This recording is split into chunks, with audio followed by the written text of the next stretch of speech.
이낙연 국무총리 후보자의 인사청문회 문턱은 예상보다 높았습니다. 대부분의 의원들이 지금 압도적으로 이 총리 인준 지금 받을 수가 없다. 국민의당은 대승적 차원에서 협조하기로 했습니다. 국정기획자문위와 또 인사수석실, 민정수석실의 협의를 통해서 구체적인 인사 기준을 빠른 시일 내에 마련해 주시기를 바랍니다. 예, 문재인 정부 출범 후 첫 임시국회가 어제 시작이 됐습니다. 여야 모두 협치를 다짐했지만 사실 인사청문회, 추경 편성, 사드 비준 곳곳이 지뢰받친 상황입니다. 특히 인사 문제는요. 이낙연 총리 후보자는 뭐 어찌어찌 인준이 된다고 하더라도 강경화, 김상조 이 두 후보자에 대해서도 야당이 단단히 벼르고 있는 상황이어서 상황이 쉽지가 않습니다. 자, 10여 년 만에 여당이 된 더불어민주당은 어떻게 이 상황을 풀 생각인지 우원식 원내대표 직접 만나보죠. 우원식 원내대표님 안녕하세요. 네, 안녕하세요. 우원식입니다. 자, 국민의당 의원 40명이 대승적 차원에서 우리가 협조하겠다. 네네. 라고 나섰으니까 일단 이낙연 후보자는 내일 국회에서 인준 처리가 되는 걸로 봐야겠죠? 네, 큰 문제가 없으면 그렇게 될 것 같습니다. 예. 그러니까 과반 넘겼으니까 표결 붙이면 뭐 인준은 됩니다. 하지만 반대하는 제1야당, 자유한국당을 그냥 무시한 채 이거 표결로 가면은 이거 국정 운영에 상당한 부담되는 건 아닌가 좀 고민되시겠어요. 네네. 그래서 저희도 그 부분을 굉장히 중요하게 보는데 지금은 한 건 한 건을 통과시키는 것도 중요합니다만 예. 그거보다 더 중요한 거는 여야 간에 서로 협력하고 충분히 이해하고 그래서 협치의 분위기를 더 키워가는 게 중요하거든요. 그래서 이 부분에 관해서는 사실은 이제 어제 대통령의 언급도 계셨고 예. 그리고 이번 국무위원 인사 기준도 분명하게 제시를 했죠. 그리고 2005년 이후 위장 전입자는 그렇죠. 배제하겠다로 좀 구체화했습니다. 네네. 그리고 국회의장하고 여야 원내대표 회동 때 예. 새로운 인사 기준을 국회에서 만들자 이렇게 또 공감도 돼 있기 때문에 어허. 이번 이낙연 총리 후보자 인준안 처리를 둘러싸고 발생했던 여러 가지 문제들은 대개 이제 해결된 거 아닌가 이런 생각이 드는데요. 예. 그리고 자유한국당도 그동안 협치에 흔쾌하게 참여했고 그리고 국정 운영에 대한 협조할 의사를 충분히 갖고 있는 것으로 저는 생각하고 있습니다. 그래서 오늘 내일까지 시간이 있기 때문에 예. 충분히 또 상의도 하고 또 설득도 해서 저는 충분히 가능하다고 생각하고요. 충분히 가능하다는 말씀은 그러니까 자유한국당까지 표결에 참여해서 아마 이낙연 후보자에 대해서 찬성표 던질 수 있을 거다. 거기까지 이끌어낼 수 있다고 보세요? 글쎄 찬성까지 어쩔지 모르겠습니다만 어쨌든 의사 표현이야 자유롭게 하는 거니까요. 예. 이렇게 참여하고 하는 것까지는 서로 할 수 있는 거 아닌가 생각이 들고요. 내일까지 주어진 시간이 있기 때문에 끝까지 대화하고 설득을 해볼 생각입니다. 근데 지금 보면 말입니다. 네. 이제 국회 다수결로 이낙연 총리는 인준이 된다 치더라도 네. 강경화 외교부 장관 후보자, 김상조 공정거래위원장 후보자 줄줄이 문제라고 생각을 하고 있는 게 야당입니다. 네네. 자유한국당은 지명 철회까지 요구하고 있거든요. 이 두 후보자는 아예 지명을 철회해버려라. 왜 웃으셨어요? 어떻게 생각하세요? 글쎄 이제 그 강경화 후보자 같은 경우에 어젯밤에 이제 거짓말 논란에 대해서는 직접 해명이 있으셨고요. 그 거짓말 논란 지금 청취자들이 잘 모르실 수도 있는데 그러니까 위장 전입 주소지를 친척집이라고 했었는데 알고 보니 그게 이화여고 교장의 전셋집이더라. 네네. 이거 그럼 또 거짓말한 거 아니냐 이렇게 된 거죠? 네, 그렇게 된 건데 근데 이제 경위를 들어보니까 예. 그러니까 본인이 외국에 있었고 그리고 이제 남편한테 인사 검증 과정에 정부에서 물어봤더니 그것에 대해서 이렇게 큰 문제의식을 느끼지 못하고 친척집이 아닌가 이렇게 대답한 것이 결과적으로 그렇게 된 모양입니다. 친척집이 아닌가 싶어요. 이렇게 대답을 했다는 거예요, 남편이. 네, 그렇게 해명을 했는데 이 부분에 대해서 예. 검증 과정에서 철저히 확인해보고 왜 그렇게 했는지를 확인해보면 되는 일이라고 생각하거든요.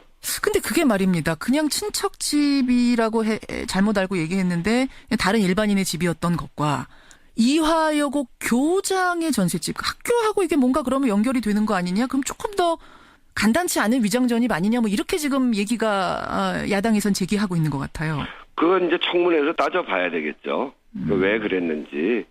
그래서 그 부분이 정말 중대한 하자가 있다면 예. 모르겠으나 하여튼 그 청문회에서 따져보고 예. 그러고 판단해도 늦지 않을 일 같은데요.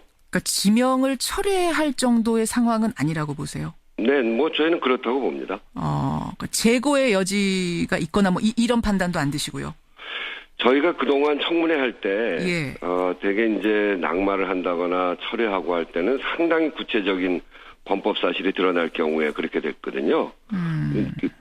그렇다고 해서 뭐 이렇게 제기되어지는 문제가 다 문제가 아니다라는 것은 아니고요. 예. 이것이 장관직을 수행할 정도의 중대한 사유인가 아닌가 이런 점들은 청문 과정에서 철저히 따지고 예. 그리고 청문회를 지켜보는 국민들이 그런 것들에 대해서 판단해 가는 것이라고 생각하거든요. 그래서 예. 청문회에서 따져보면 될 일인 것 같습니다. 이제 지금 자유한국당에서 계속 얘기하는 건 과거에 민주당이 야당이던 시절엔 이것보다 더 송곳 검증하지 않았느냐. 근데 지금 그 야당이던 시절 기준에 비춰보면 강경화 후보자는 괜찮은 겁니까? 사실은 이게 악순환입니다. 저희 김대중 노무현 정부 때 저희가 이제 그런 인사검증 제도가 이제 도입되면서 굉장히 많은 곤욕을 치렀거든요. 그랬죠. 어떤 분은 이제 위장전입 한 건 때문에 그러기도 하고 예. 지금 보면 굉장히 그 크지 않은 건으로 낙마도 되고 그러면서 이게 이제 감정적으로 좋지 않은 상태가 됐죠. 예. 그래서 이제 지난 인사청문 과정에 저희도 좀 과하게 한 면이 있고요. 그런 것들을 이제 되돌아보면서 이제는 인사검증에 있어서 과와 또 그분의 역량과 이런 걸 잘 비교해 가면서 국민적 눈높이에서 판단을 해야 된다 이렇게 생각합니다. 악순환을 끊을 때가 됐다 이 말씀이세요. 네, 그렇습니다. 그래서 이제 새로운 인사 기준을 만들자고 하는 것이고. 그러니까 자유한국당에서 왜 우리 때가 되니까 이제 악순환을 끊는다고 하느냐. 또 이런 말씀들을 하시는 건데. 네, 서로 10년씩 해봤잖아요. 그래서 서로 사정을 잘 아는 거고. 이제는 끊자. 네, 그러고 해보니까 이게 이제 신상 검증이 완전히 이제 먼지털이 하듯이 하는 거거든요. 예. 그것이 우리 국가 운영에 정말 도움이 되는지. 때는 뭐 검증은 아주 미세하게 해야 되겠습니다만 제도를 잘 바꿔서 아주 그 검증은 정확하게 하되 국민적 눈높이 그리고 우리 국가에 도움되는 방향으로 이제 검증 기준과 제도를 잘 정비해야 될 때다 이렇게 생각합니다. 지금 제도를 잘 바꿔서라고 하셨어요. 이게 네네. 2000년에 도입이 된 제도인데 그러니까 지금쯤 한번 손질할 때가 됐다 이렇게 보시는 거군요. 네네. 어제 저희가 여야 원내대표 그리고 국회의장 함께 논의하는 자리에서 제가 제안을 했었는데요. 받아들이세요, 야당에서? 네, 그러니까 공감대가 있었고요.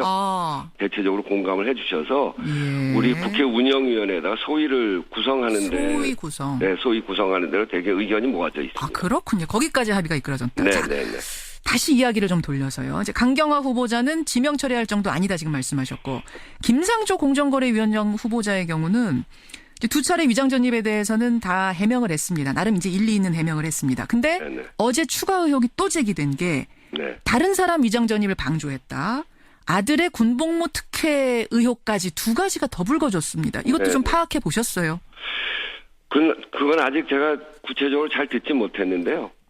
그런 것까지 포함해서 청문회에서 검토를 면밀하게 하시면 되죠. 그러니까 이게 말입니다. 협치를 하려면 야당을 설득하는 것도 중요하지 않습니까? 그래서 결국 내일 이낙연 총리 표결 붙이기 전에 자유한국당하고 이낙연, 김상조, 강경화를 다 묶어서 논의하는 방식. 이른바 원샷 논의, 빅딜. 이런 게 필요하지 않겠느냐는 이런 제안도 나오더라고요. 어떻게 생각하세요? 빅딜론에 대해서 제가 들어본 적도 없고요. 그건 저는 있을 수 없는 일이라고 생각합니다. 있을 수 없는. 실제로 지금 빅딜이 이루어지고 있다 막 이런 소문까지 보도까지 나오던데. 그 빅딜 하려면 저하고 해야 되는데 제가 전혀 들어본 적이 없어요. 이게 한 분 한 분이 굉장히 소중하고 또 한 분 한 분의 사례가 또 이후에 인사 기준을 정하는 데 중요한 문제거든요. 그래서 이게 딜을 통해서 검증하지 않고 뭐 누굴 바꾸고 이거는 저는 뭐 있을 수 없는 일이라고 생각하고요. 이렇게 인사 검증 제도를 개선하기로 또 서로 약속도 했고 저도 야당이 국회 중심으로 이렇게 하자고 하는 것들에 대해서 모두가 동의한 상태인 만큼요. 그런 것까지를 잘 봐가면서 그리고 한 분 한 분에 대해서는 뭐 엄격한 그런 검증 과정이 좀 필요하다고 생각합니다. 강경화 후보자를 하나 낙마시키는 것으로 빅딜할 것이다. 이런 뭐 소문 혹은 보도들, 분석 보도 이런 것들은 너무 앞서간 것이다. 그런 것 전혀 없다 논의. 이렇게 뭐 주고받기 하는 거 이거는 사실상 저는 협치가 아니라고 생각합니다. 알겠습니다. 끝까지 한 사람 한 사람을 가지고 설득하고 논의하고 하겠다라는 말씀. 더불어민주당의 우원식 원내대표 지금 만나고 있습니다.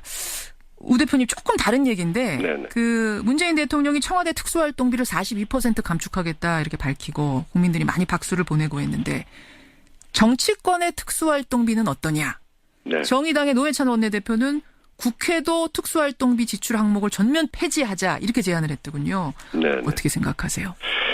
네, 하여튼 최근에 박근혜 정부의 청와대 특수활동비 35억이 사라졌는데 누가 썼는지 네. 아무도 모른다는 거 아닙니까? 그러게요. 정말 국민들의 분노가 굉장히 높은데요. 대통령께서 청와대 특수활동비 최소화하겠다, 솔선수범 원칙을 이렇게 밝힌 만큼 예. 저는 국회도 예산 투명화에 나서야 한다고 생각합니다. 국회 운영위원회 등을 통해서 국회 내에 특수활동비 사용 전반을 좀 살펴보고 예. 문제점이 있다면 과감하게 수술을 해서 국민들 앞에 이렇게 개선된 국회의 모습을 보여야 된다 이렇게 생각합니다. 과감한 수술이라고 좀 표현을 하셨어요. 네네. 열어보니, 개복을 해보니 상황이 심각해요. 혹은 이거 없어도 되겠다. 이렇게 되면 폐지까지도 정말 노회찬 대표 말씀대로 폐지까지도 생각할 수 있는 겁니까? 네, 철저히 살펴보겠습니다. 과감한 수술을 하겠다.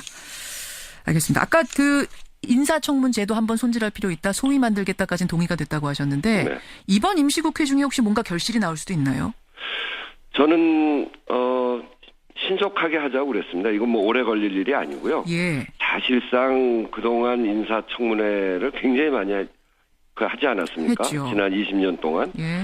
그 과정에 여러 가지 사례가 있기 때문에 그 사례들을 잘 살펴서 정말 국민들이 공분했던 또 국민들께서 이건 도저히 안 된다 했던 그런 기준들이 있습니다. 예. 그거를 잘 정리하면 저는 충분히 가능하다고 생각하고요. 예. 신속하게 국회 운영위원회에서 논의하도록 그렇게 해나가겠습니다. 신속하게. 목표는 일단 임시국회입니까? 네, 그렇습니다. 알겠습니다. 여기까지 오늘 확인하도록 하죠. 우원식 원내대표님 고맙습니다. 네, 감사합니다. 더불어민주당 우원식 원내대표였습니다.